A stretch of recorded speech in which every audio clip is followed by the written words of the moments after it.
Bonjour et bienvenue pour un nouvel avis d'Hélène. Très heureuse de vous retrouver toujours, évidemment, mais davantage encore aujourd'hui, pour aborder avec vous la culpabilité. Dame culpabilité. Alors, comment je continue d'apprendre à mettre à distance de mon parcours de vie et de mon parcours de soins ces effets indésirables. Alors, moi, j'ai envie particulièrement d'aborder avec vous une certaine forme de culpabilité, celle que j'appelle la culpabilité empoisonnante. Pour moi, c'est un redoutable adversaire. Pourquoi? Parce que c'est une culpabilité qui ne vous apaise pas, c'est une culpabilité qui ne vous empêche d'être dans le moment présent ou de vivre le moment présent, qui vous empêche également de vous construire ou de vous reconstruire et qui, à terme, peut être aussi extrêmement toxique et destructrice.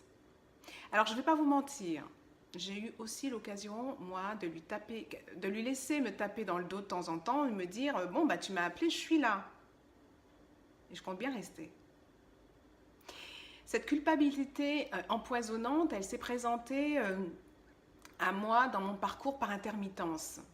Et elle a parfois prolongé son séjour durant certaines périodes ou des phases plus compliquées à gérer pour moi.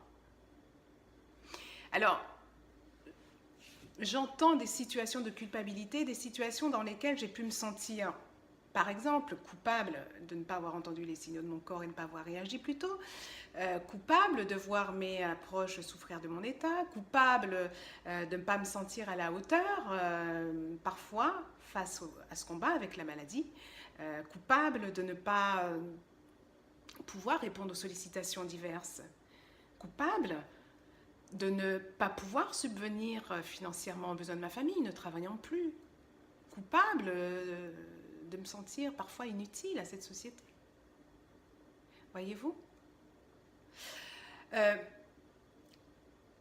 Cette situation, ces situations, en fait, par moments, s'enquistaient en moi. Et cette culpabilité également, dans mon corps et dans ma tête. À tel point qu'elle a pu être parfois, cette culpabilité, un frein face à l'acceptation de la maladie. Ça s'exprimait par un plus profond mal-être physiquement et moralement, sous la forme de pensées ou de ruminations incessantes tournant en boucle, m'empêchant de trouver le sommeil, ou de douleurs accentuées, dont on ne trouvait pas forcément l'origine. Cet état d'être m'a beaucoup plus plombée qu'elle ne m'a aidé à avancer, physiquement comme psychologiquement. Un peu comme ces émotions enfouies ou refoulées dont j'ai déjà parlé dans une précédente vidéo. Ce sentiment de culpabilité sonnait pour moi comme une sentence. Et me sentant intrinsèquement fautive et coupable par moments, mon moral en prenait sérieusement un coup. Et inévitablement mon corps. Ouais. Pour vous donner un exemple concret, je me suis sentie, à la fin de ma première année de maladie, extrêmement coupable d'avoir prononcé un jour et d'avoir annoncé un jour à mon fils et à mes proches, au sortir d'une consultation avec mon oncologue, que j'avais été guérie de mon cancer. J'avais eu tous les traitements nécessaires qui avaient fonctionné, chimio, radiothérapie, chirurgie du sein, tout qui montrait qu'il n'y avait a priori plus de traces de la maladie dans mon corps. Mais lorsqu'il a fallu leur annoncer 1 an après que la maladie avait repointé le bout de son nez et qu'il me fallait repartir pour des soins lourds, là, dame culpabilité est arrivée. Elle m'a enlacée de ses grands bras. Je me suis sentie terriblement coupable de ce que cette nouvelle situation pouvait provoquer chez mes proches. De la tristesse, de la colère, de l'effondrement. Je me suis sentie extrêmement coupable d'avoir prononcé ce mot guérison. Je me suis même sentie coupable d'avoir pu penser que je pouvais être guérie. alors que la réalité, un an après, me montrait tout le contraire. Je ne pouvais pas savoir. Je n'avais pas assez eu de recul aussi sur cette année. Je n'avais même pas assez de recul sur cette maladie en elle-même. Personne ne pouvait prévoir que je allais récidiver, pas même le médecin. Dans cette situation, c'est de la faute de personne.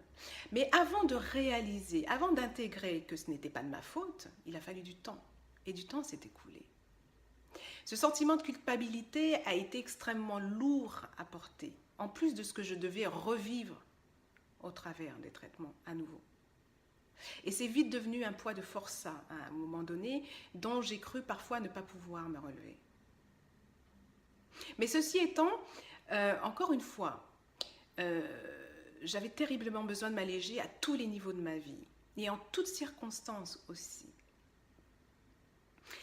Et la maladie avait déclenché ce processus-là chez moi, très vite et très tôt. Et c'est assez incroyable d'ailleurs, comment elle m'a amenée à vouloir progressivement stopper également les effets indésirables dans ma vie, quels qu'ils soient, le plus possible en tout cas. Et j'ai davantage lu, j'ai davantage expérimenté à travers la méditation par exemple. J'ai continué mon suivi psychologique. Et puis j'ai écrit, j'ai exorcisé énormément de choses à travers l'écriture. J'ai beaucoup évolué de ce point de vue-là. Et même s'il a été difficile ou compliqué parfois de changer, en tout cas, mes habitudes de pensée, de revoir ma conception, la conception de ma pensée. J'ai appris à me donner du temps pour assimiler certains enseignements fondamentaux, de base. Alors oui, c'est du travail au quotidien. Oui, c'est de la pratique. Rien n'est jamais acquis. Chacun à son niveau, chacun avec ce qu'il est, chacun encore une fois avec les moyens qui lui sont aussi offerts pour y arriver. Moi, à mon niveau, j'ai considéré le temps que j'avais pour m'occuper de moi, je l'ai considéré comme un allié. Un allié qui m'offrait aussi cette possibilité-là de mettre en pratique ces fondamentaux dans mon expérience de vie, dans la manière également dont je me projette dans cette vie. Et ça continue, c'est une continuité dans le travail de bienveillance vis-à-vis de moi-même, sans m'auto-flageller. Et voyez-vous, je suis arrivée et je suis parvenue à ne plus me sentir coupable ou responsable. Par exemple, de la tristesse que peut encore parfois provoquer la maladie chez les autres. C'est la maladie dont Hélène est atteinte. Qui est responsable de la tristesse ou de la colère qu'elle déclenche chez les autres? Ce n'est pas moi, ce n'est pas Hélène directement. Et ça, c'est bien intégré, c'est bien assimilé en moi. Alors cela ne veut pas dire que je ne ressens absolument pas de compassion, que je ne suis pas touchée par ce que les autres sentent. Ça veut tout simplement dire que je n'endosse pas, en plus, quelque chose que je n'ai pas apporté.